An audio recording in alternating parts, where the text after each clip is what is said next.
नमस्कार, मैं हूं रितेश मिश्र और आप देख रहे हैं पुरवैया क्राइम स्पेशल। जुर्म की दुनिया में आज बात होगी जनप्रतिनिधियों के बारे में, जिनके सामने उड़ती रही नियमों की धज्जियां। साथ ही दिखाएंगे कि क्या हैं नक्सलियों के खतरनाक मंसूबे। बात होगी दबंगों के दबंगई के बारे में और दिखाएंगे कि कहां इलाज के नाम पर हो रहा है खिलवाड़। और चलते चलते बात होगी जमीन विवाद में गई जान के बारे में भी। तो चलिए शुरू करते हैं पुरवैया क्राइम स्पेशल।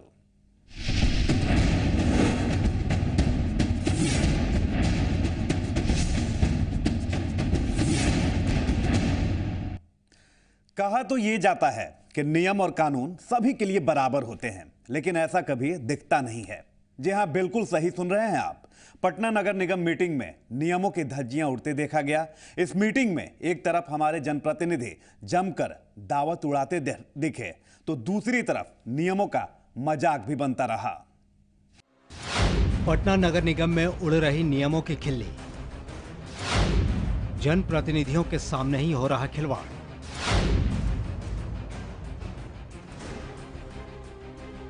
अगर हम आपसे पूछें कि हमारे देश में नियम कानून किसके लिए बने हैं, जाहिर है आपका जवाब होगा भारत के सभी नागरिकों के लिए। लेकिन लगता है कि ये नियम कानून अपने ही जनप्रतिनिधियों के सामने दम तोड़ने लगे हैं।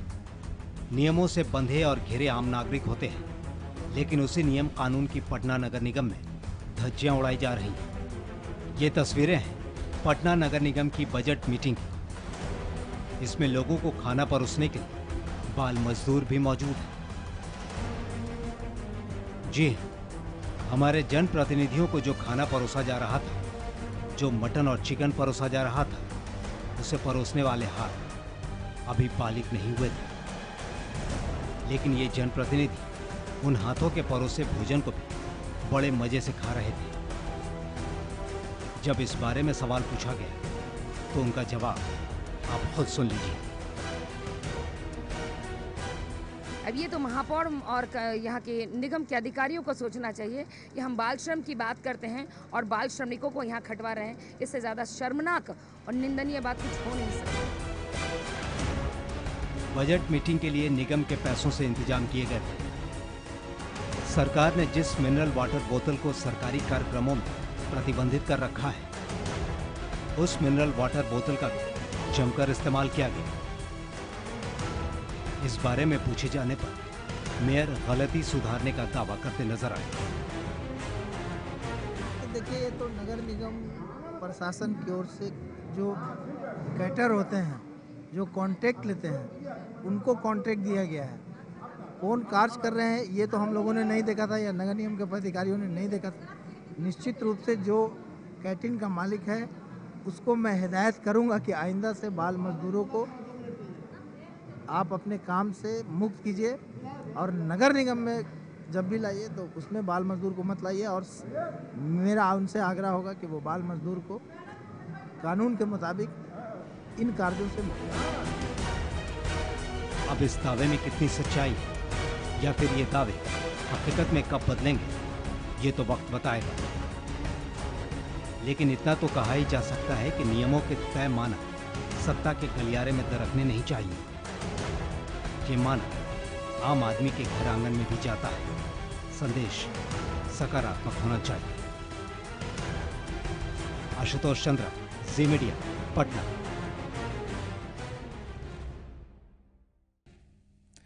उधर झारखंड में सीआईडी ने एक चौंका देने वाली रिपोर्ट दी है। इस रिपोर्ट के बाद सरकार की भी नींद उड़ चुकी है। सीआईडी की इस रिपोर्ट में नक्सलियों के बारे में बड़े ही खतरनाक खुलासे हुए हैं। आप खुद देखिए कि क्या है सीआईडी की इस रिपोर्ट में। खतरनाक है नक्सलियों के इरादे।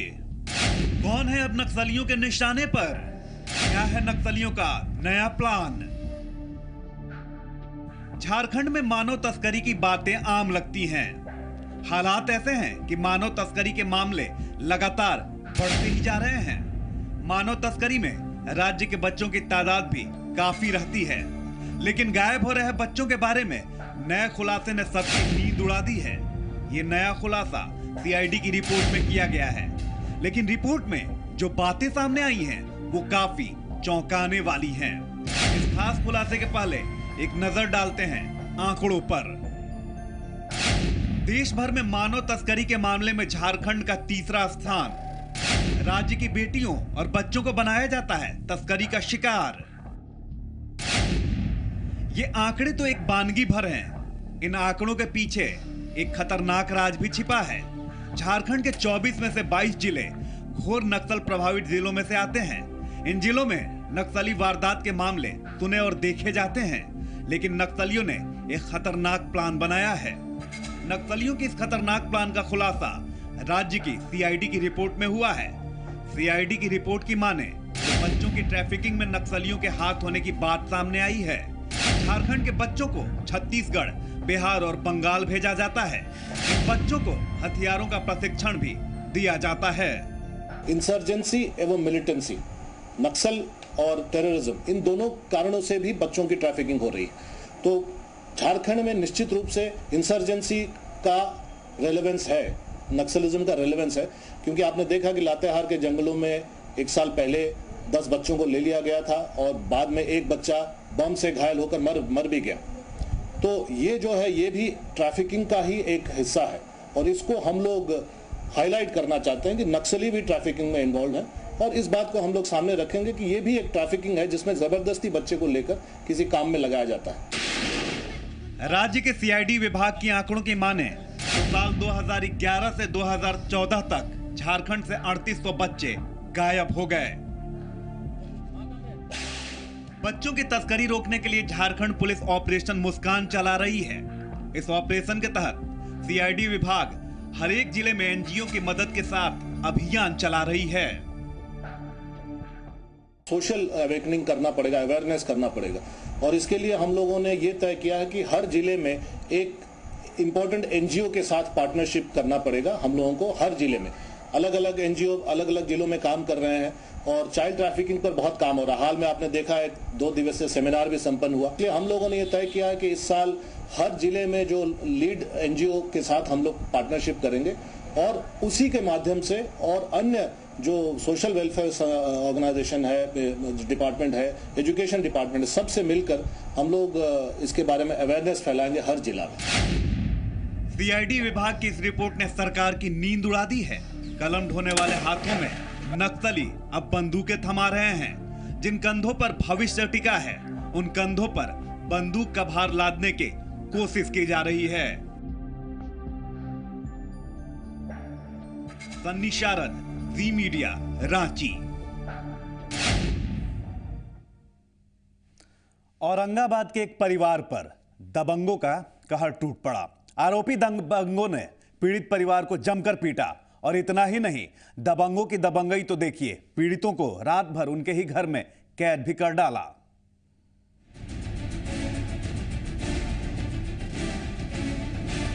एक परिवार पर टूटा दबंगों का कहर। दबंगों ने मारने पीटने के बाद घर में कैद किया। जानकारी मिलने के बाद पुलिस ने मौके पर पहुंचने से इनकार किया। घायलों ने पुलिस पर लगाया पक्षपात का आरोप। आज के दौर में भी लोगों के अंदर से सामंती सोच गई नहीं है। ऐसा कहने पर हम इसलिए मजबूर हुए हैं क्योंकि दबंगों को कानून का डर नहीं है।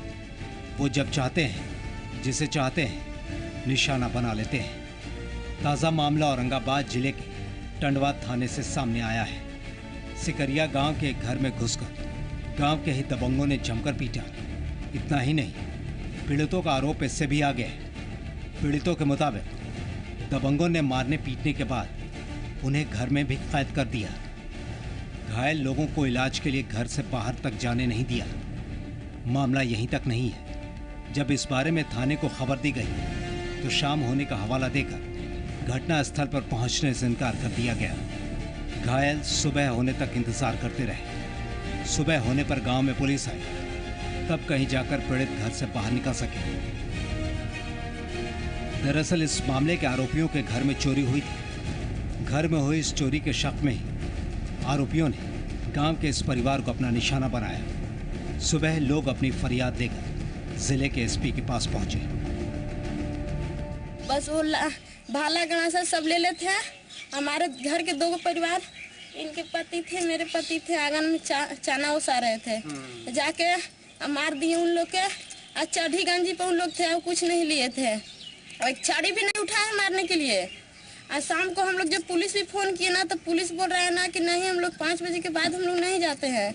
चौकीदार आया, चौकीदार के हम लोग बोल रहे कि हम लोग को दवा सुई कराइए या तो थाना पर लेके चलिए, तो नहीं गया थाना पर। सुबह पुलिस आया, खून से धारा बहल है घर में, नहीं देखा पुलिस, अब आदमी के पकड़ के ले गया थाना में। उन लोग को भी माथा में चोट लगा है, सब फटल है पूरा।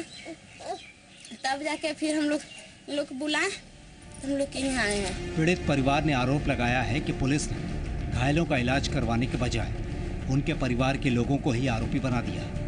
अब इस मामले में एसपी ने इंसाफ का भरोसा दिलाया है। ये टंडवा थाना अंतर्गत सिकड़िया गांव का मामला आया है, जिसमें कुछ लोगों के साथ मारपीट की गई है, उनको सिर पर और बाजू पर जख्म भी है। तो थानाध्यक्ष को एफआईआर दर्ज कर दोषियों के विरुद्ध कार्रवाई करने के लिए निर्देश दिया गया है। इस तरह की घटनाएं घट रही है, उसकी रोकथाम के लिए तो पुलिस की गश्ती रहती ही है, लेकिन उसके बावजूद पड़ोसी में मारपीट हो जाती है। सर, आखिर क्या वजह है कि उनको यहाँ औरंगाबाद जिला मुख्यालय आना पड़ा?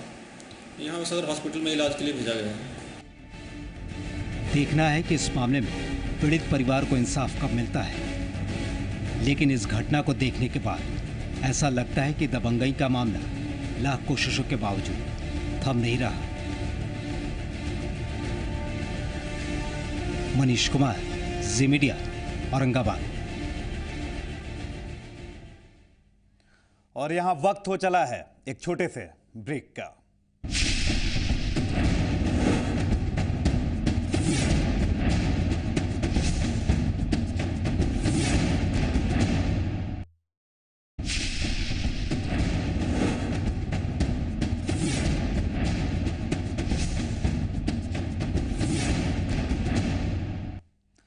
ब्रेक के बाद पुरवैया क्राइम स्पेशल में स्वागत है आपका। कुछ दिनों पहले हमने आपको जमशेदपुर के एक निजी हॉस्पिटल के बारे में खबर दिखाया था। हमने आपको दिखाया था कि कैसे यहां पर इलाज के नाम पर मरीजों के साथ खिलवाड़ होता है। अब आज बारी है बोकारो की। तो बोकारो के एक निजी नर्सिंग होम पर इलाज के नाम पर खिलवाड़ करने का आरोप लगा है। मरीज अपने इलाज की मेडिकल रिपोर्ट मांगते रहे, लेकिन नर्सिंग होम इनकार करता रहा। आखिर क्या है पूरा मामला, आप खुद देखिए। ये हंगामा हो रहा है बोकारो के सिटी सेंटर के एक निजी नर्सिंग होम में। मरीज के परिजनों और होप नर्सिंग हॉस्पिटल के डॉक्टर्स के बीच बकझक होती है। मरीज के नाराज परिजनों ने इस नर्सिंग होम का घेराव भी किया। मामले की जानकारी मिलते ही सेक्टर 4 थाने की पुलिस भी मौके पर पहुंच जाती है। मामला ही कुछ ऐसा था।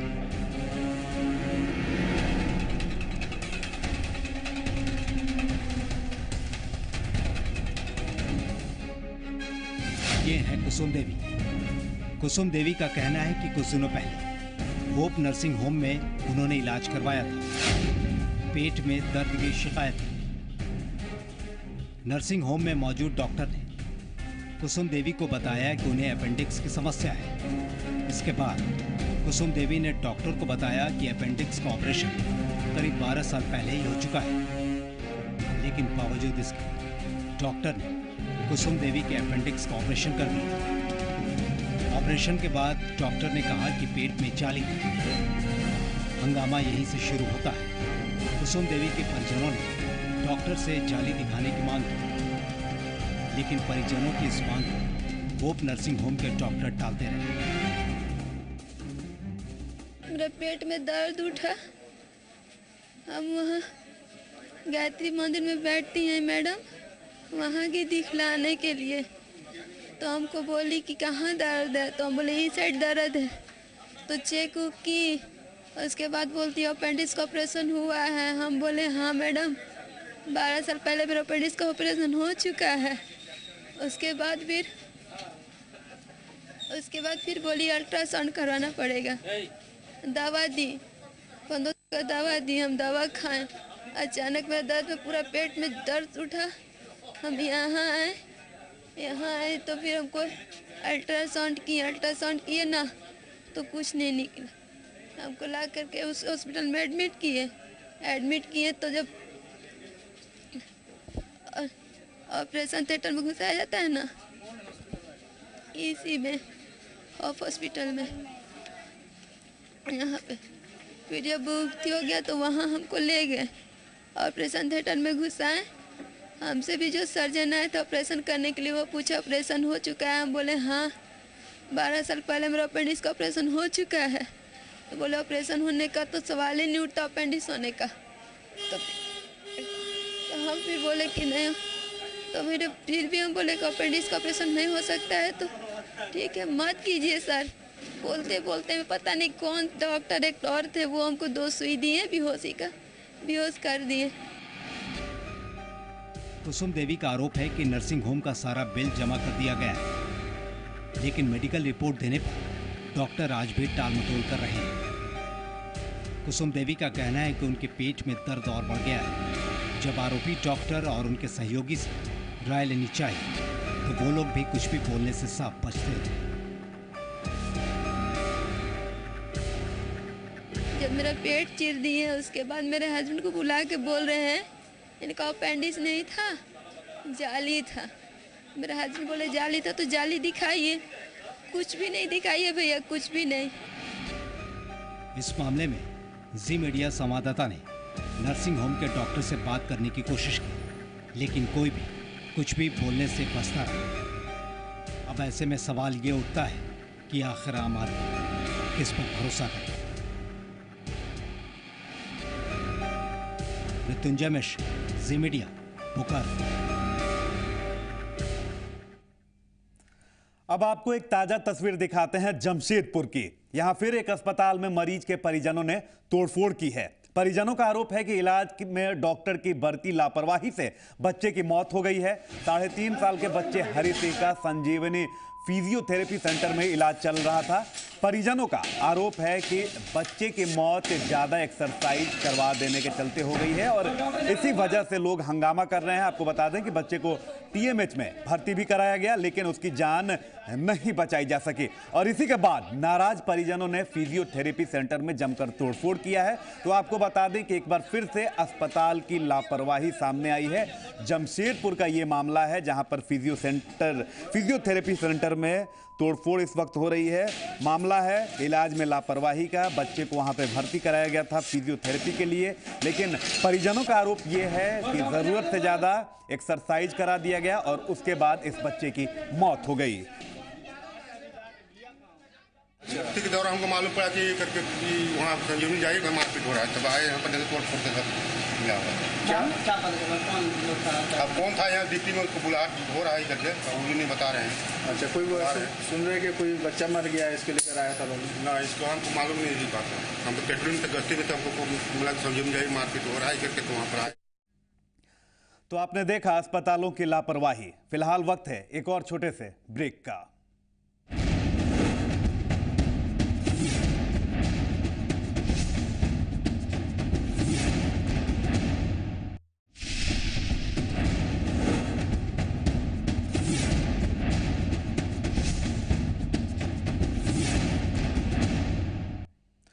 ब्रेक के बाद एक बार फिर से पुरवैया क्राइम स्पेशल में स्वागत है आपका।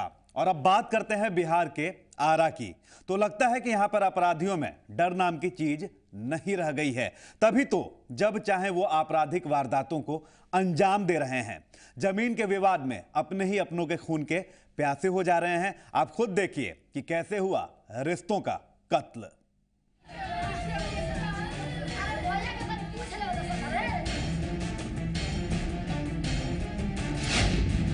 लगता है बिहार में अपराध के हालात सुधरने वाले नहीं। अपराधियों को किसी का खौफ नहीं। अगर अपराधियों को कानून का जरा भी खौफ होता तो फिर वो वारदात को अंजाम न देते। भोजपुर जिले के पवना गांव में एक आपराधिक वारदात को अंजाम दिया गया है। ये पूरा मामला जमीन से जुड़ा बताया जा रहा है।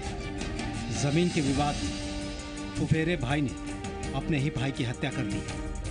धर्मेंद्र राम ने अपने ही भाई गोपाल राम की हत्या कर दी।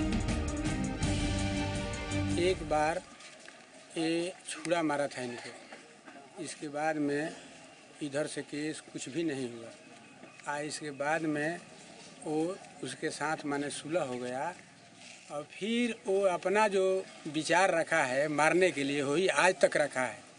उसी कारण से कल 5:30 में 5:45 में वहाँ बाज़ार में हम गए थे दूध देने के लिए। पहाड़ी की दुकान है एक, उस पर बैठा था तो हम देखा कि अरे ये क्या करता है। हम बहुत जोरों से चिल्लाया, दौड़ो दौड़ो दौड़ो, तब तक मार दिया हथौड़ा। इसके बाद में उसका भाई छुरा मार दिया। इस हत्याकांड के बाद गुस्साए लोगों ने आरोपी धर्मेंद्र राम के घर पर धावा बोल दिया। उसके घर पर तोड़फोड़ की गई। इतना ही नहीं, गुस्साए लोगों ने घर में आग भी लगा दी। घटना के बाद गांव में तनाव फैल गया। कारण तो लोग बता रहा है कि ये जो मारने वाला है उसका अपना फुफेरा भाई है और ये लोग का आपसी विवाद बहुत पहले से चल रहा है। 11 में भी बता रहा है लोग कि इस पे चाकू से प्रहार किया था वही लड़का जो मारा है मृतक को, और 14 में भी किया था। तो फिर आपस में पारिवारिक मैटर के चलते सब माने ये समझौता हो गया था, सुलह हो गया था। लेकिन इधर फिर से कल उसको जो है बाजार में जा रहा था, बाजार में उसको जो चाकू से मार के हत्या कर दिया। घर क्या हाँ 4 बजे के बाद सुबह में तो मौका का फ़ायदा उठा करके लगा दिया है उसके घर में आक्रोश होकर के उसकी हत्या किया। इसमें सर गिरफ्तारी किसी को गिरफ्तारी होगी, अभी हुई नहीं है लेकिन होगी बहुत जल्द। इस वारदात के बाद पुलिस गांव में कैंप कर रही है। पुलिस निगरानी में मृतक का अंतिम संस्कार कर दिया गया। पूरे मामले पर पुलिस की नजर बनी हुई है, लेकिन जमीन के महज एक टुकड़े के लिए लोग रिश्तों को भी तार तार कर देते हैं। मनीष कुमार सिंह, जी मीडिया, आरा। इसी के साथ जुर्म की दुनिया की खबरों में आज बस इतना ही। लेकिन आप रहिए सावधान और बाखबर, क्योंकि जुर्म कहीं भी हो सकता है, कभी भी हो सकता है। जुर्म की ताजा खबरों के साथ कल फिर होगी मुलाकात। तब तक के लिए नमस्कार।